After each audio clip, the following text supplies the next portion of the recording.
Bienvenidos. Nuestro título es La cruz y la gracia. Y vamos a continuar con, en la misma base, en la misma dirección del anterior domingo. Iniciamos el anterior domingo con una palabra del apóstol Pedro que dice: antes bien, creced en la gracia y el conocimiento de nuestro Señor Jesucristo. Qué importante es conocer la gracia y crecer en ella.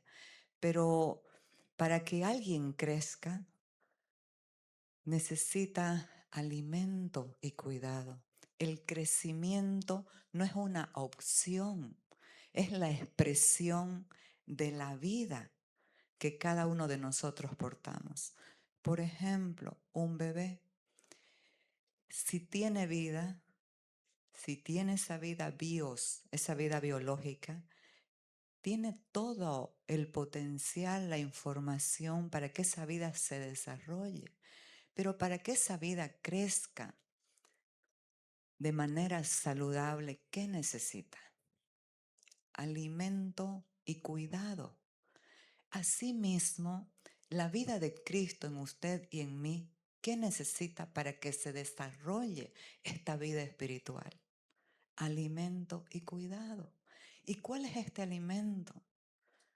El pan vivo que bajó del cielo es Jesucristo y se ha establecido en una obra potente y poderosa de la cruz. Y nosotros el anterior domingo hablamos sobre la palabra de su gracia, que tiene poder para sobreedificarnos y darnos herencia entre los santificados. Pero también hablamos del cuidado de Dios el Padre. ¿Cómo es que cuida Dios? ¿Cómo es que Dios nos cuida para que crezcamos saludablemente? Dice que su amor y su gracia permite circunstancias, procesos en la vida que no son castigo, que son una disciplina estratégica, soberana, para formar al carácter de su Hijo en nosotros. Y esta palabra disciplina en el griego es paideia. Estoy haciendo esta introducción para que podamos comprender este mensaje. Paideia en el griego significa entrenamiento.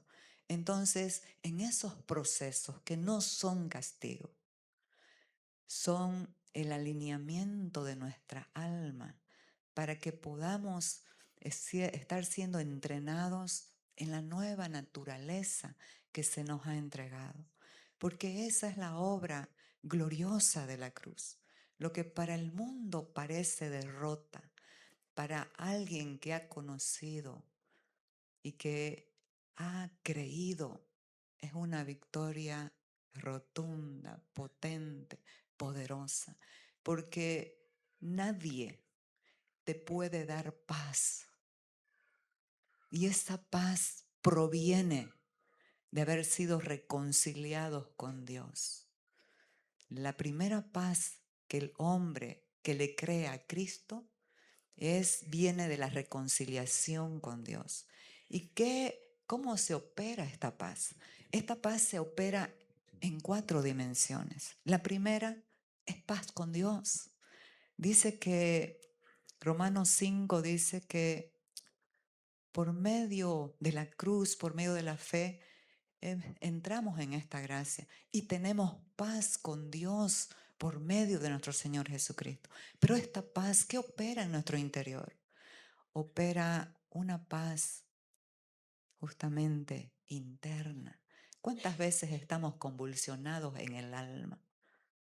Que no sabemos para dónde ir, corriendo de aquí para allá sin que nadie nos persiga, buscando un propósito que ni sabemos cuál es. Pero esta paz con Dios, esta paz interna, también provoca la paz con el prójimo. ¿Y quién es tu prójimo más cercano? tu familia, tu esposo, tu esposa, tus hijos, todo el entorno familiar y también tus amistades y tu familia de la fe. Pero también esta paz va a otro nivel, la paz con la creación. Dice la Biblia que la creación gime con dolores de parto para la manifestación de los hijos de Dios. El hombre sin Dios es cruel, lo dice la Biblia, es cruel con sus animalitos, dice la Biblia, Proverbios, cruel con sus bestias. Pero también el hombre sin Dios, con una mentalidad de escasez y egocentrismo al máximo nivel, comienzan a dilapidar la creación, a quemar la creación por intereses egoístas que materiales. Entonces, este es un gran tiempo para que la iglesia, que es la luz y la sal de la tierra, traiga orden donde se encuentre. ¿Y cómo es que se opera ese orden? Ese orden, Cristo en nosotros. Cuando usted está en algún lugar con este entendimiento de esta realidad, ese ambiente va a cambiar y la gente va a querer al Cristo que está viendo en usted, no a una religión. Años de años nos han hablado de una religión externa. No te pongas, no tomes, no hagas, no digas. Dios no nos llamó a imitar a Cristo. Nos llamó a manifestarlo.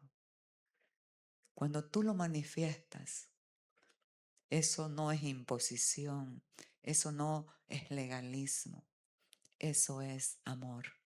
Así que vamos a iniciar con este mensaje, un poquito atrasado, pero el Señor nos va a ayudar para la cruz y la gracia. Es importante entender, cuando usted ve la cruz, va a ver la gracia de Dios.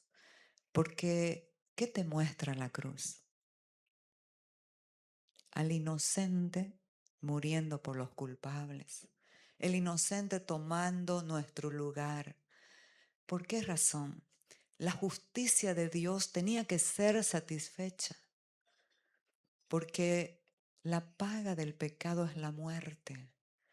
Alguien tenía que morir. Y eso éramos nosotros. Pero Jesús satisfizo la justicia de Dios poniéndose en nuestro lugar. Y esa es la gracia. Esa es la gracia eterna. Esa es la gracia, ese poder capacitador para hacer en nosotros y a través de nosotros lo que no podemos hacer en nuestra fuerza. Entonces, la vida de gracia no es para algún momento cuando necesitemos. Es el centro de esta obra de la cruz. Entonces, aquí el apóstol Pablo, un hombre que vivía como un religioso de la ley, orgulloso, soberbio, él mismo se denominaba irreprensible en el cumplimiento de la ley. Pero un día tuvo un encuentro con la gracia, porque la gracia de Dios es la que inicia siempre. Nosotros no lo buscamos.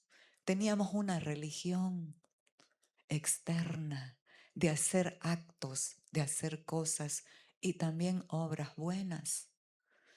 Pero la gracia de Dios es otra cosa. Es la vida de Cristo impartida en nosotros para que Él haga en y a través de nosotros. Entonces el apóstol Pablo fue transformado. Su identidad fue transformada. De perseguidor de la iglesia, se convirtió en el que alimentaba a la iglesia.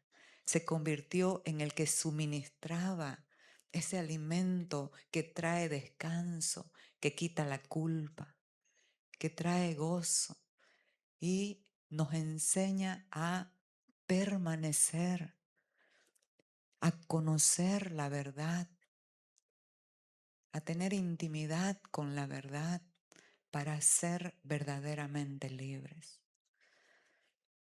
Dice, pues si por la transgresión de uno solo reinó la muerte, mucho más reinarán en vida por uno solo, Jesucristo, los que reciben la abundancia de la gracia y del don de la justicia. Entonces Cristo es nuestra justicia. El justo se hizo pecado por nosotros y a nosotros nos hizo la justicia de Dios. Imagínense, usted solamente por aceptar a Cristo, por la mera gracia y por la fe, se ha convertido en una persona justa. Su vida pasada, por más terrible que haya sido, ha sido borrada en blanco y se establece una nueva vida, la vida de Cristo en nosotros. Si permitimos su gobierno. Pero este gobierno tiene que ver también con la renovación del entendimiento. A esto le llama el apóstol Pedro, se le llama arrepentimiento, se le llama metanoia, cambio de mente por la verdad. Entonces, la cruz no es solo el inicio de la fe, es el centro de toda nuestra vida en Cristo. Y nuestro tema hoy es porque la palabra de la cruz es locura a los que se pierden, pero a los que se salvan, esto es a nosotros, es poder de Dios. La palabra de la cruz es locura para el mundo, para el sistema de pensamiento del mundo, que ve la cruz como derrota. El apóstol Pablo le hablaba a la iglesia de los corintios, estos griegos que estaban sumergidos en querer oír algo nuevo cada día. Estaban en la sabiduría humana, en el prestigio intelectual, ese orgullo que da el conocimiento y la filosofía. Y ellos rechazaban el Evangelio. ¿Por qué? Porque lo veían como una derrota, lo veían como algo sin sentido. ¿Cómo pues podría salir vida de la muerte? Es que esto es para la mente del espíritu que lo puede entender. ¿Cómo pues de la muerte de Jesús podría salir la vida? Porque ese es el amor eterno de Dios. Que Dios se hizo hombre y vino con un propósito, morir para pagar nuestro pecado, para satisfacer la justicia de Dios. Y a nosotros reconciliarnos con Él y darnos vida nuevamente. Entonces, si usted tiene a Cristo, usted ha nacido dos veces. La primera vez todos nacemos con una naturaleza separada de Dios. Pero la segunda vez nacemos a la vida de Dios. Nacemos y se nos entrega una nueva creación que es compatible a la naturaleza de Dios, a esa naturaleza divina. Y ahí, en esta nueva creación, también se nos impartió la vida de Cristo. Por eso es necesario que esta vida crezca, se desarrolle, porque la gracia no es algo. La religión la tiene como un concepto. La gracia es alguien. La gracia es Cristo. El apóstol Juan lo dijo en Juan 1:14, hablando de él, lleno de gracia y de verdad. ¿Por qué estas dos van juntos? Porque la gracia es ese poder capacitador y eso que pasa por alto la ofensa. Pero si no hay verdad, las personas, y mucho ha pasado, pueden malinterpretar y ocupar la gracia como, no como la libertad que nos produce, sino como libertinaje para hacer de acuerdo a su criterio y a su voluntad. Entonces, muy importante entender que Cristo es la gracia, pero también la verdad. Él dijo, yo soy el camino, la verdad y la vida. Así que, ¿cómo ve el mundo el poder? Lo ve de manera externa y visible. Quieren que se vea este poder. Quieren que se vea en logros, en fuerza física, en fuerza política, en fuerza de recursos. Quieren que se vea en esa producción que les opera meritocracia, que les opera aplauso. En esa, y cuando pierden prestigio, tienen temor de perder el poder, porque todo lo ven externamente. Ven el poder como éxito, en todos los aspectos, como éxito económico, como éxito de lo que pueden hacer, dominar a otro, avanzar, pisando a quien sea para lograr sus caprichos o sus ambiciones. Pero ¿cómo ve Dios el poder? El poder no domina, el poder se entrega, se rinde. La gente que sabe que tiene el poder, así como Cristo. Él dijo, ¿por qué vienen con palos y espadas a prenderme? ¿No saben que tengo el poder para pedir a mi Padre millares de ángeles que me liberen? Pero yo para esto he nacido, para esto he venido, para salvar al mundo. Qué importante es entender esta gracia. Esto transforma la vida. Entonces, ¿cómo ve Dios el poder? Lo ve de manera integral. El apóstol Juan dice, amado, yo deseo que tú seas prosperado en todas las cosas, todo lo material, que tengas salud, así como prospera tu alma. El mundo ve el poder solamente en temas físicos, materiales, de logros, de estudios, pero Dios ve el poder de manera integral, desde el alma. ¿De qué sirve tener títulos y tener todos y ser independientes de Dios, soberbios y orgullosos?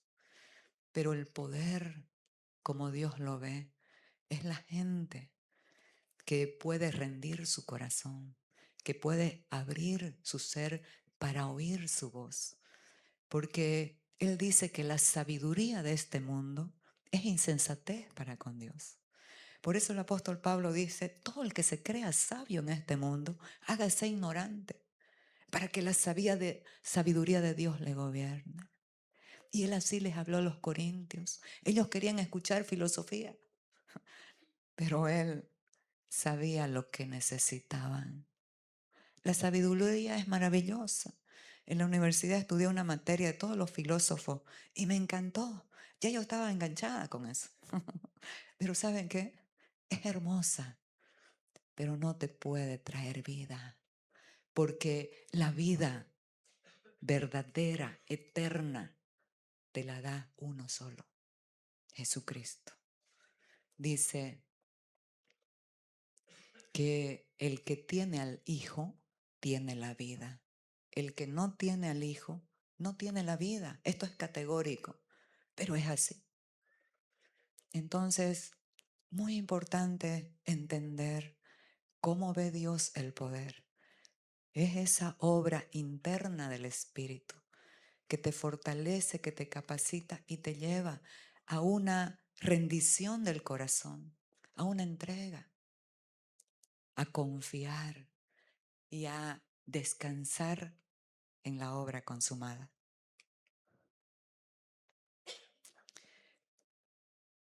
Estamos entrando en este 2026 y las personas, y yo antes de alguna manera pensaba igual así, que cada que entramos a un año nuevo, las cosas van a cambiar. Nada cambia así por así, un año no te cambia ni los días nos cambian. Lo que nos cambia es cuando renovamos el entendimiento y nos sometemos a la realidad y a la verdad de Dios. Eso es lo que va a transformar tu mente, tu corazón y por lo tanto tu manera de vivir. ¿Sabe por qué? Porque la mentalidad, los paradigmas que tenemos orientan nuestra conducta. Es como que ya respondemos a la vida con algo que siempre hemos hecho. Repetimos lo mismo. Cuando alguien nos agrede, nos ofende, ¿qué hacemos? Lo mismo.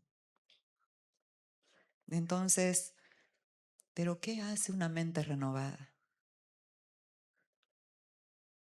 No, nunca devuelve al mal con el mal, sino devuelve el mal con el bien.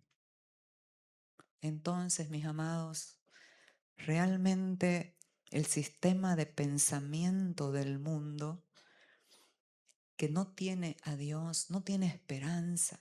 La esperanza está en sí mismos, en lo que pueden hacer. Y por eso están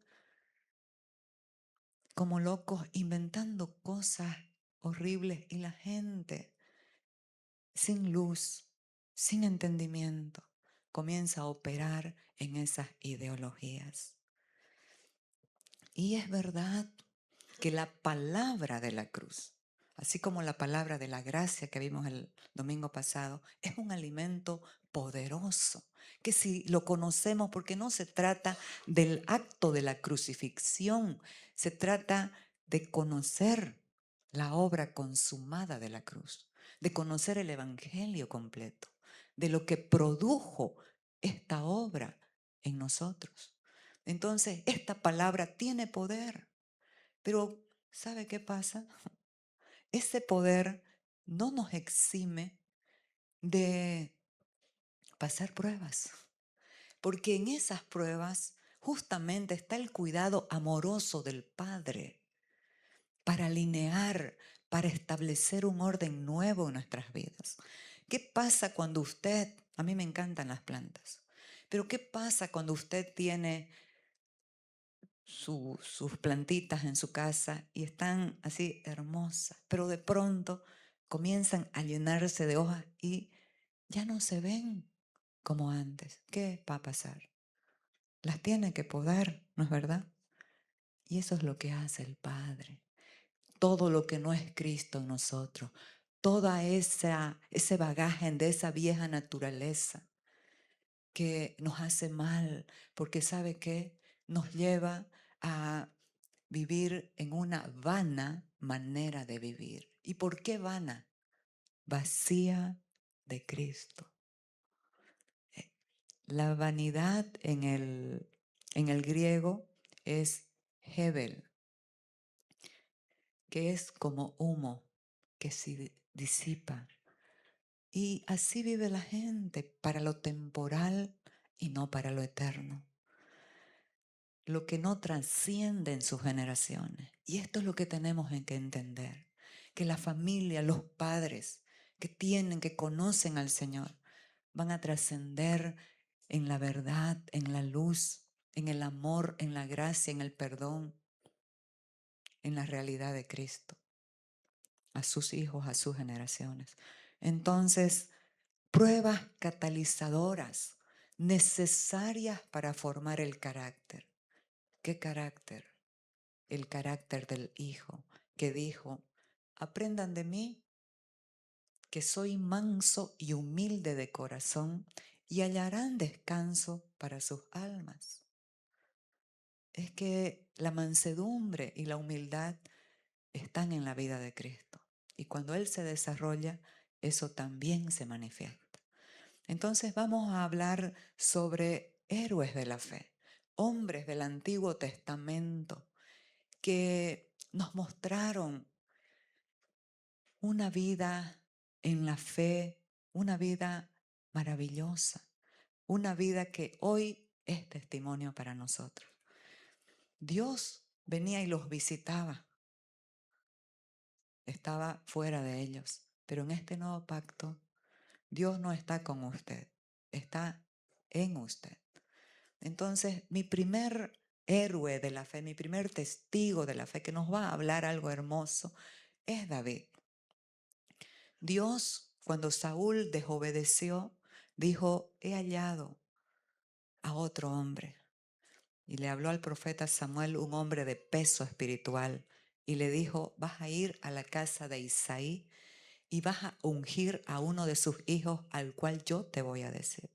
Fue Samuel en obediencia y habló con Isaí, y cuando se presentó el hijo mayor, Eliab, un hombre tremendo, alto, hermoso. ¿Y qué dijo Samuel? ¡Wow! Este es el ungido de Dios. ¿Pero qué le dijo Dios? No mires a su parecer ni a su estatura, porque yo lo desecho, porque Dios no mira lo que mira el hombre. Dios ve el corazón. En este nuevo pacto, usted y yo tenemos un nuevo corazón. El corazón de Dios en esta nueva vida. Entonces, pasó revista a los 6 hijos más que quedaban, a los 7 hijos. Y Dios le decía, no, este tampoco es, este tampoco es. Y Samuel le dijo al padre, por si acaso, ¿no tenés otro hijo? Imagínese eso. Y dijo el padre, sí, tengo el más pequeño que está cuidando las ovejas. Llámalo, porque hoy no nos sentamos a la mesa sin él. El ungido, el escogido de Dios. Pero ahora ya no hay eso. Ahora todos somos escogidos después de la cruz. Todos tenemos un propósito y un llamado. Myles Monroe en su libro dijo, la peor tragedia no es morir, sino vivir sin conocer el propósito para el cual has nacido. Y todos pensamos, este es mi propósito. No, el propósito te lo ha dado Dios. El propósito que te va a hacer pleno, gozar en plenitud, es conocer a Cristo y darlo a conocer. Entonces, ahí dice que agarró aceite y lo ungió a David. Y fue lleno del Espíritu Santo. Amados, algo importante en este nuevo pacto. Antiguamente se ungía a los reyes y a los llamados con aceite, símbolo del Espíritu Santo. Pero en este nuevo pacto no, porque en este nuevo pacto el Espíritu Santo está presente en ti. ¿Cómo lo vemos? En nuestro mayor ejemplo, Jesús fue ungido por el Espíritu Santo antes de iniciar su ministerio, pero no se le derramó aceite. El Espíritu Santo vino en forma corporal de paloma y lo ungió para iniciar el ministerio. Porque no podemos vivir con cosas externas. En este nuevo pacto es interno, es adentro. La obra está adentro, Dios hace la obra desde adentro. Entonces, ¿qué pasó con David? Fue ungido como rey de Israel, pero no pasó nada, aparentemente. Siguió cuidando las ovejas de su padre. Pero ¿saben qué, amados? En esos tiempos pasó mucho. Paidea, entrenamiento. Venían los osos y los leones a querer comer las ovejas. Y él en el poder de Dios mataba las ovejas. Para el momento que Dios iba a requerir. Muchas veces Dios guarda en su aljaba esa saeta bruñida, como dijo el profeta Isaías. Me puso mi boca como saeta bruñida, pero me guardó en su aljaba. Un tiempo donde todos queremos ya tengo que hacer, ya tengo que hablar, ya tengo que ir. Calma, el tiempo de Dios tiene Dios un tiempo de cumplimiento. Entonces, eso nos pasa muchas veces. Nos han dado palabras tremendas y parece que no está pasando nada, pero sí que está pasando. Se está formando el carácter y la vida del Hijo en nosotros para que no abortemos el propósito. Entonces David fue llevando quesos y alimento a sus hermanos, y cuando llegó vio a un ejército entrenado, capacitado, pero temblando. ¿Por qué? Porque había un gigante que estaba desafiando al ejército de Dios. ¿Y qué dijo David? ¿Quién es este incircunciso? Él conocía del pacto. La circuncisión era en el antiguo pacto en la carne, pero la circuncisión en este nuevo pacto es en tu corazón. ¿Y eso qué es lo que hace? La espada del Espíritu, que es la palabra, que penetra y separa y corta. Entonces, él dijo, ¿quién es este incircunciso para desafiar a los escuadrones del Dios viviente? Yo iré y le mataré. Todos los demás eran hombres entrenados desde su juventud para la guerra, eran guerreros. Y este era un joven de 17 años. Pero ¿cuál era la diferencia entre uno y otro? Él conocía quién era Dios. Y él conocía que Dios no salva con cosas externas, sino con su poder. Entonces fue a un arroyo, agarró, porque Saúl trató de desanimarlo. No, tú eres muchacho. Y le dijo, cuando cuidaba las ovejas de mi padre, venían lobos y osos, y en su poder los destruía, los mataba. Así voy a hacer con este incircunciso. Agarró 5 piedritas lisas de un arroyo. El número 5 nos habla de la gracia. La gracia es Cristo. Y la piedra también nos simboliza a la roca eterna, a Cristo. Entonces da una declaración de fe. Y dice, entonces dijo David al filisteo, tú vienes a mí con espada y lanza y jabalina, mas yo vengo a ti en el nombre de Jehová de los ejércitos, el Dios de los escuadrones de Israel, a quien tú has provocado. Jehová te entregará hoy en mi mano, y yo te venceré y te cortaré la cabeza, y daré hoy los cuerpos de los filisteos a las aves del cielo y a las bestias de la tierra, y toda la tierra sabrá que hay Dios en Israel. Ese es el propósito de nuestras batallas, amados.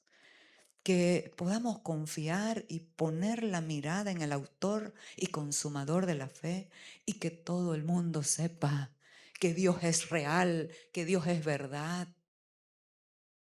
¿Y qué dice? No solamente a las naciones, y también esta congregación, y sabrá toda esta congregación que Jehová no salva con espada y con lanza, porque de Jehová es la batalla, y Él os entregará en mis manos.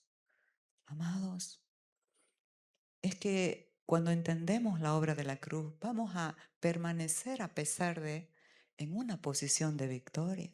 Como dice el apóstol Pablo, derribados pero no destruidos, perseguidos pero no desamparados. ¿Por qué? Porque él sabía en quién estaba su confianza.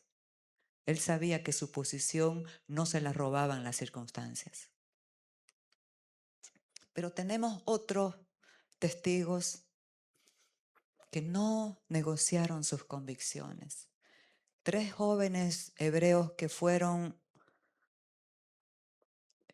llevados cautivos a Babilonia. Y estos estaban en los negocios del reino porque eran hombres muy sabios. Y Nabucodonosor hizo una estatua de 6 metros, una estatua de oro, y mandó a todo el pueblo a que se incline y adore la estatua. Y cuando a estos 3 se les dijo, dijeron, no, no vamos a adorar esa estatua. Pero la pena, ¿cuál era? El castigo era el horno de fuego ardiendo. ¿Y qué dijeron ellos? Amados, qué importante es en medio de las pruebas no negociar tus convicciones. Sadrach, Mesach y Abednego respondieron al rey Nabucodonosor diciendo: no es necesario que te respondamos sobre este asunto. He aquí, nuestro Dios a quien servimos puede librarnos del horno de fuego ardiendo, y de tu mano, oh rey, nos librará. Y si no, es que ahí está la clave de una vida que conoce a Dios. Él nos puede librar. Y si no nos libra, igual no vamos a someternos a ninguna condición que no sea la de Dios. Y si no, sepas, oh rey, que no serviremos a tus dioses, ni tampoco adoraremos la estatua que has levantado. ¿Qué pasó? El rey se enfureció y mandó que se calentase 7 veces más el horno de fuego. Y los metieron al horno, y los que los introdujeron en el horno murieron. Pero el rey se espantó y dijo: ¿no echamos a 3 hombres en el horno de fuego ardiendo? Y le dijeron: es verdad, oh rey. Pero yo veo a 4 y uno semejante al hijo de los dioses que se pasean libremente y sin sufrir ningún daño. Entraron atados, pero es que eso sucede cada prueba.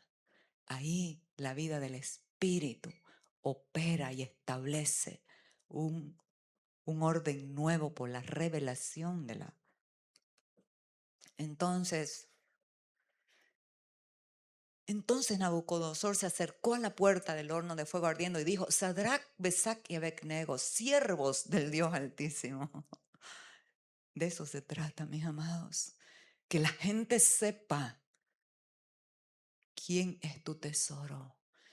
He entendido que la salvación es un cambio de tesoro. Cuando tu tesoro es lo externo, es cualquier cosa, vas a ceder en tus convicciones. Porque cada hombre, cada mujer tiene un precio. Pero los que conocen a Dios, a Cristo, no se venden porque saben quiénes son, quién es su fuerza, quién es su tesoro, quién es su herencia. Siervos del Dios Altísimo, salid y venid. Y dice que el fuego no hizo nada, no tenían ni olor a fuego. ¿Y qué es lo que quiero rescatar en esto? Que Dios, que Cristo, porque era semejante al Hijo, Cristo estaba con ellos en medio de la prueba. Y nosotros aquí nos desanimamos en este nuevo pacto cuando pasamos pruebas, ¿sí o no? Colabore con la prédica, por favor. ¿Se desanima usted o no? Sí, ¿no ve? Claro. Pero ¿por qué? Si Cristo vive en nosotros y cuando tenemos en el entendimiento, mis amados, que eso no es para destruirnos, sino para formar al Hijo en nosotros, al que nos da descanso, al que transforma todo.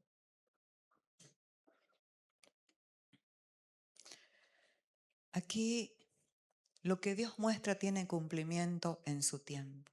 Y esta es la historia de José, que tenía sueños tremendos que Dios le daba.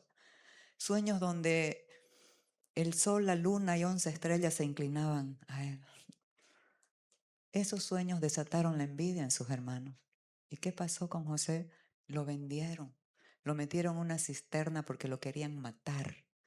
Pero ¿sabe qué? ¿Por qué no lo mataron? Porque el propósito vence la muerte. Acuérdese, tienes alguna enfermedad, tienes algo, alguna situación, el propósito vence la muerte. No lo mataron. Él fue sacado de un pozo donde lo metieron y Judá dijo: no lo matemos, vendámoslos a los ismaelitas. Y lo vendieron como esclavo. Pero ¿saben qué? Lo estaban conectando con el propósito que Dios tenía para él. ¿Cuál era el propósito que Dios tenía para él? De la tribu de Judá iba a venir el Mesías. ¿Qué estaba haciendo este? Preservando la vida de esa generación para que venga el Mesías. Es que cuando lo vemos desde la luz del nuevo pacto, en todo encontramos a Cristo. Entonces, llevado pues José Egipto, Putifar, oficial del faraón del rey, capitán de la guardia, lo compró de los ismaelitas que lo habían llevado allá. Mas Jehová estaba con José. Y era un varón próspero. Y todo lo que hacía se multiplicaba.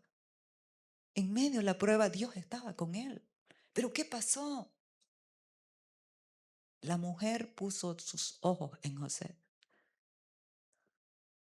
Amados, el que tiene convicción no negocia, no toma las ofertas temporales de la carne ni del pecado, porque sabe que tiene propósito. Y le habló la mujer para acostarse con él. ¿Y qué es la respuesta? Le dijo, ¿cómo yo voy a hacer este mal? A ver, lo vamos a leer. Aquí le dijo, no hay otro mayor que yo en esta casa. Y ninguna cosa me has reservado sino a ti por cuanto tú eres su mujer. ¿Cómo pues yo haría este gran mal y pecaría contra Dios? Amados, es que la gente que hace esto no sabe que no solo está pecando contra Dios, sino que está haciendo mal a las familias y a sí mismo. Porque dice, el que fornica contra su propio cuerpo peca.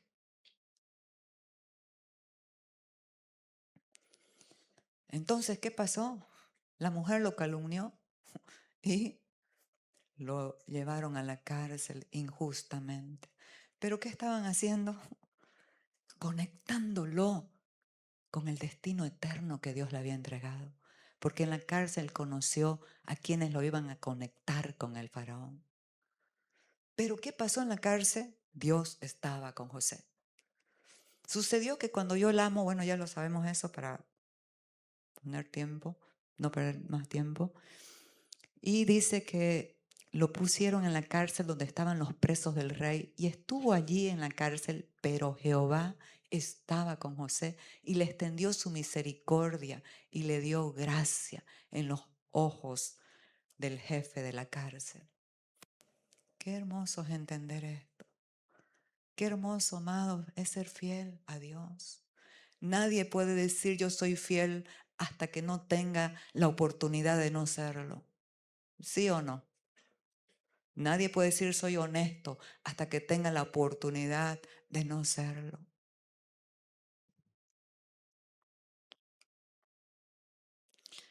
El propósito de las pruebas. Ya hemos visto paidea, entrenamiento. Y aquí dice el apóstol, no os ha sobrevenido ninguna prueba que no sea humana, pero fiel es Dios, que no os dejará ser probados más de lo que podéis resistir, sino que dará también juntamente con la prueba la salida para que podáis soportarla.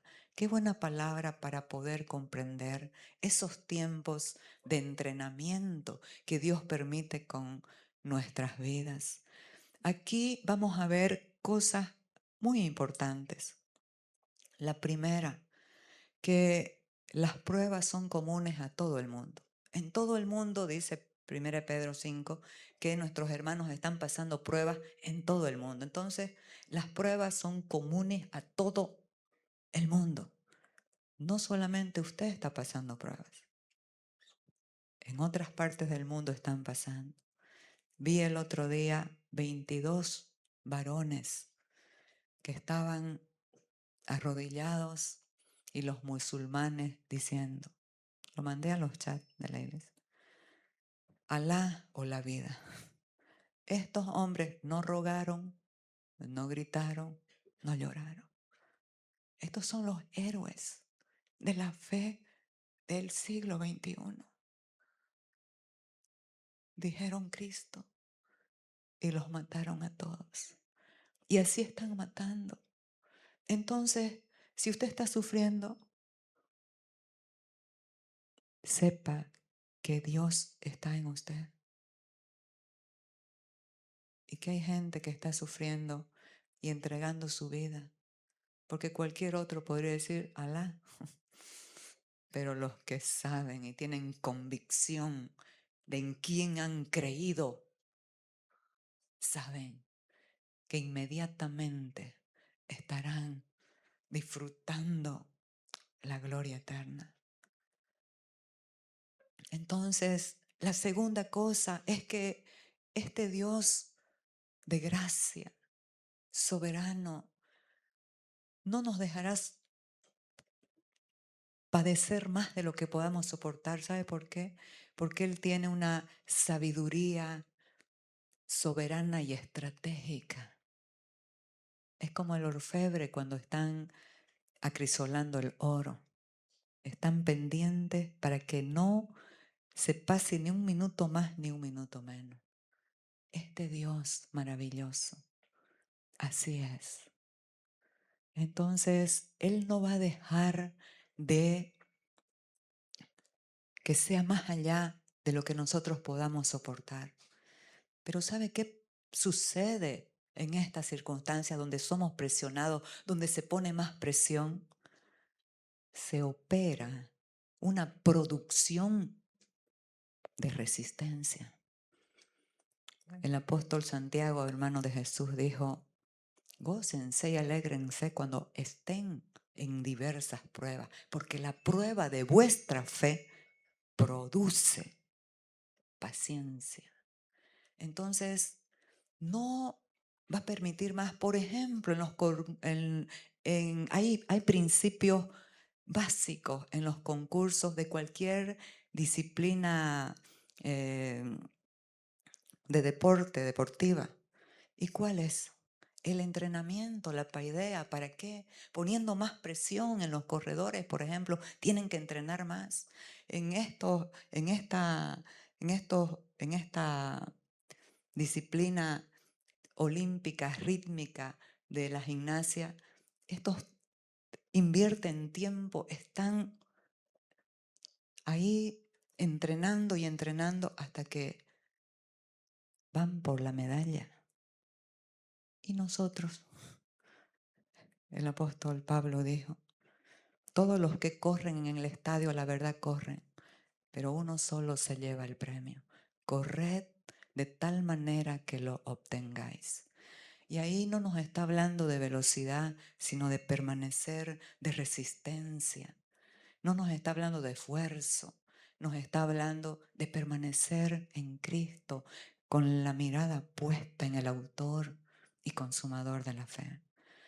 Pero la tercera cosa es que es esa gracia soberana que nos da la salida cuando hemos entendido algo en ese proceso de entrenamiento. ¿Y cuál es? La dependencia.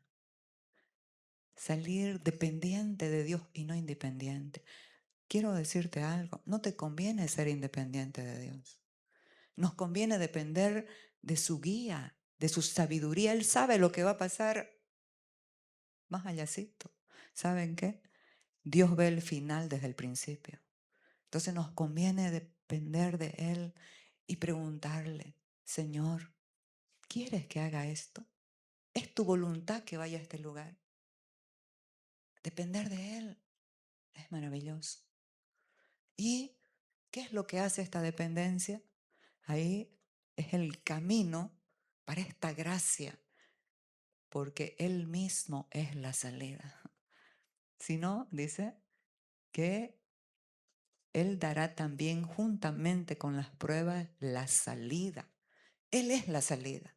Entonces, estos héroes de la fe nos han enseñado que en medio de las pruebas, cuando Él está operando su obra y su gloria, ¿sabe qué hace? Saca cualquier esfuerzo humano. ¿Para qué? Para que podamos conocer al que es más que suficiente. Cuando no hay nada, cuando no pasa nada, cuando parece que eso no tiene salida, es ahí que podemos conocer verdaderamente quién es Él, quién es el Todopoderoso. ¿Y saben qué? Nos asombra sus salidas. Yo en pruebas terribles no me imaginaba jamás de qué manera iba a salir, pero es que Él tiene una salida estratégica, soberana, gloriosa. Entonces, amados, rindámonos.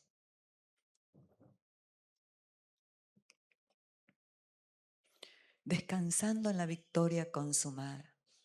Dice, antes en todas estas cosas somos más que vencedores por medio de aquel que nos amó. ¿Qué pasa cuando estamos en pruebas? Le metemos duro a ayunar, a orar. No estoy diciendo que no lo hagamos. Estamos saliendo 7, 8 y 9, 3 días de ayuno espectaculares, donde Dios nos ha ministrado y nos ha hablado y nos ha fortalecido, porque este es un año que Dios nos dio una palabra rectora para la casa, año de cumplimiento en el propósito eterno para las familias. Entonces, nosotros le metemos orando ahí. ¿Y saben qué hacemos? Nos ponemos a cargo de las circunstancias y nos olvidamos de la guía, de la ayuda del Espíritu Santo. Pensamos que nosotros tenemos que ganar la batalla, que nosotros tenemos que operar la victoria, porque nos olvidamos. Queremos pagar el precio todo el tiempo. No, si es necesario hacer esto. Yo era de esas. Ayunaba 40 días como nada, muchas veces. Pero Dios me enseñó el descanso en este nuevo pacto, en la obra consumada de la cruz.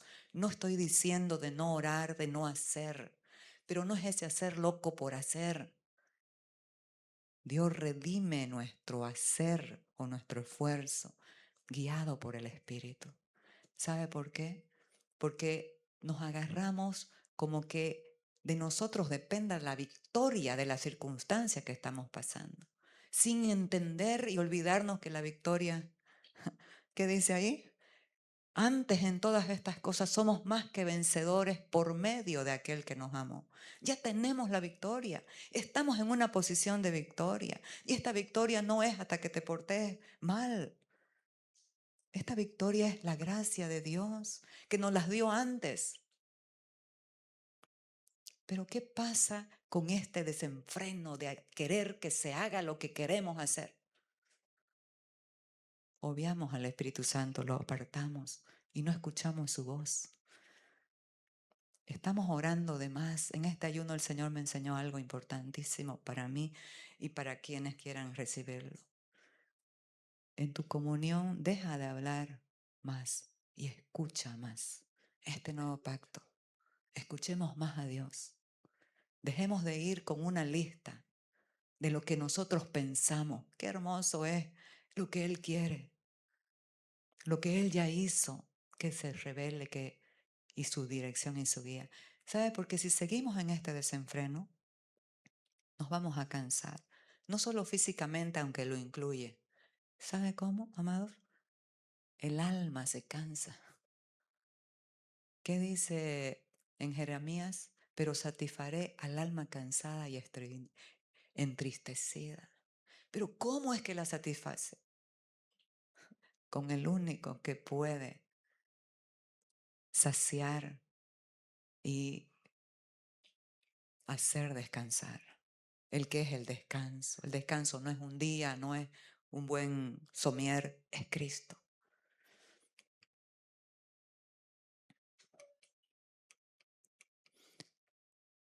Me lo borró ese versito, pero por la gracia de Dios lo vamos a... Mateo 11, 28 y 29 dice, vengan a mí, no, está. Venid a mí todos los que estáis trabajados y cargados, y yo os haré descansar. Llevad mi yugo sobre vosotros y aprended de mí. Llevad mi yugo, no nos quita la responsabilidad, nos cambia el yugo. ¿Cuál es el yugo de Él? Rendirnos a su voz para ser gobernados y guiados por su Espíritu. Aprended de mí, que soy manso y humilde de corazón, y hallaréis descanso para vuestras almas. Fíjese que el descanso es Cristo, pero también está en la manifestación de su carácter. Una persona muy perfeccionista, enojona, no va a tener descanso, el cortisol se sube. ¿Y sabe cuántas horas tarda en bajar haciendo daño a nuestro cuerpo? 6 horas. entonces nos conviene, mansos y humildes. Pero eso no lo produces tú pujando. El árbol de naranja no puja para dar el fruto, ¿sí o no? En el tiempo sale. Y eso es la naturaleza de Cristo en nosotros. Comienza a manifestar quién es Él, la mansedumbre, la humildad.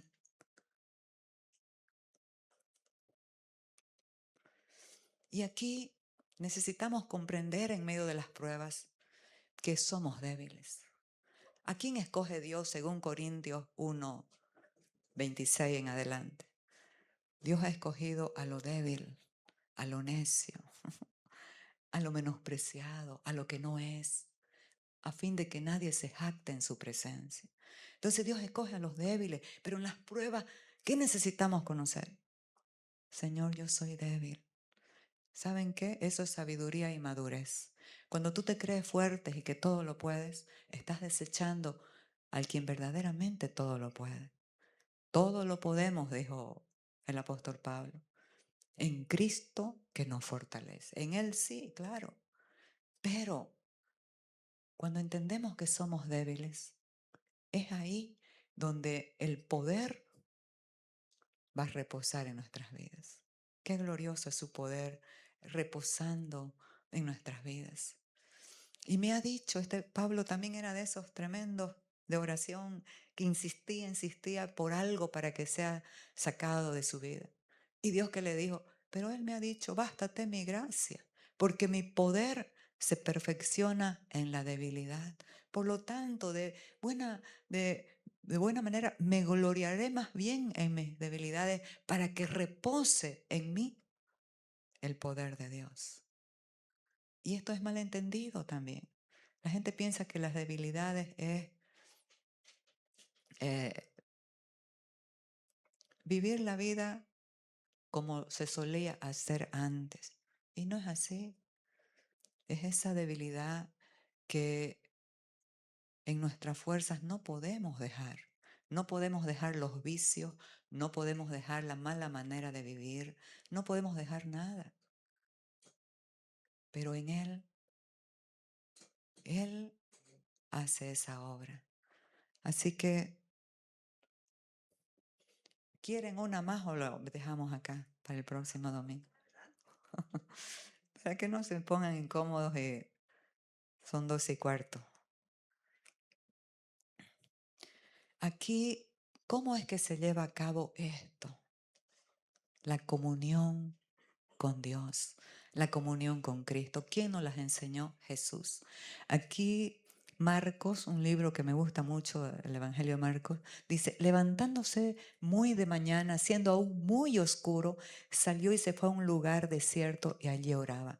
Pero ¿cuál es el contexto de esto? El día anterior había trabajado muchísimo.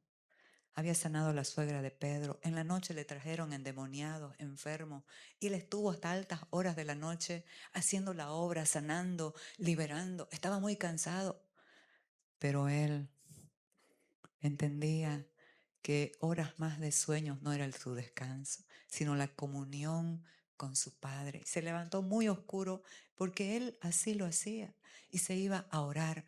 Pero, ¿qué era lo que él quería mostrarnos? Que la comunión con su Padre le daba la fuerza y la autoridad para hacer lo que él hacía. No era orgulloso, 100% Dios y 100% hombre. Él decía, no hago nada por mí mismo. Las obras que hago las hace el Padre en mí. Eso nos quería mostrar, amados, que nuestra comunión con Dios nos va a fortalecer para seguir esa misma línea. No es en mi esfuerzo, no es mi fuerza, no es mi sabiduría. Es Cristo en mí haciendo la obra. Es Él haciendo la obra en nosotros y a través de nosotros. Acuérdate, esto es vida, esto es verdad, esto es real. Esto nos lo muestra el Hijo de Dios. Él podía decir, yo también soy Dios y hacer las obras, pero no. Aquí hay un orden de sujeción, hay un orden de sometimiento. a la autoridad de Dios. La visión, donde no hay visión, el pueblo se desenfrena. ¿Cuál es la visión? La gente ha malinterpretado. Mi visión. Yo tengo mi visión. Los pastores a veces hemos malinterpretado. Mi visión para la iglesia, la visión para mi visión. No es así. No es tu visión, no es tu iglesia. Pastores, yo me hablo a mí misma. No es mi iglesia, no es mi visión. La iglesia es de Cristo, Él la edifica. Y la visión es la de Él. Que todo el mundo conozca. Todos tenemos un llamado. Reconciliar al mundo con Dios. Entonces, esto es una realidad. Todo el que tiene visión se extravía. Todo el que no tiene visión anda en direcciones opuestas. ¿Sabe qué es la visión? La que necesitamos conocer en esa intimidad. La visión de Cristo, el autor y consumador de la fe, el que alinea nuestra alma desenfrenada, el que nos guía en la sabiduría eterna. El centro de todo es la visión de Cristo Jesús el Señor. ¿Qué sucede cuando no hay la visión de Cristo? La identidad se desorienta. No hay guía ni dirección. No hay paz. Pero ¿qué sucede cuando está la visión de Cristo? Cuando vemos a Cristo. El corazón encuentra su tesoro. ¿Quién es tu tesoro? Vale la pena que te preguntes. ¿Son personas, son cosas o es Cristo? Porque donde esté tu corazón, ahí estará tu tesoro. Diré, donde esté tu tesoro, ahí estará tu corazón. No dice al contrario, no dice donde esté tu corazón estará tu tesoro, porque es el corazón el que sigue al tesoro. Entonces, si tu tesoro es Cristo, va a ser muy glorioso. La identidad se afirma, la obediencia opera ya no por temor o por interés. Me voy a portar bien para que me dé lo que quiero. La buena noticia, ya te dio todo en Cristo. Todo lo tienes en Cristo. Él es tu herencia. Todas las riquezas de su gloria y de su gracia son para ti. Riquezas de pleno entendimiento. Entonces, ¿por qué obedecemos? Porque lo amamos. No es impuesto. La fidelidad no depende de circunstancias. Y aquí el apóstol Pablo, como mencioné al principio, estaba yendo en un propósito horrible en el camino de Damasco, agarrar a los cristianos y meterlos a la cárcel. Pero ¿saben qué, amados? La gracia siempre inicia. Y la gracia se le presentó en el camino, lo derribó. Y él, esa experiencia maravillosa, sobrenatural que tuvo, le quitó los velos, las escamas de sus ojos y fue transformado. ¿Y cuál era la misión? Y esta es la misión para nosotros. Y les dijo, me ha aparecido a ti para que abras sus ojos, para que se conviertan de las tinieblas a la luz y de la potestad de Satanás a Dios, para que reciban por la fe que es en mí perdón de pecados y herencia entre los santificados. Por lo cual, oh Rey Agripa, no fui rebelde a la visión celestial. Amados, cuánta bendición ha traído a este hombre a nuestras vidas a través de su testimonio, a través de sus cartas, a través de su rendición y de su entrega, a través de su gozo de amar a Cristo en todas las circunstancias. Él decía, para mí el vivir es Cristo y el morir es ganancia. Entonces no sé qué escoger, si partir con Él es mucho mejor o quedar con ustedes para el provecho de su fe.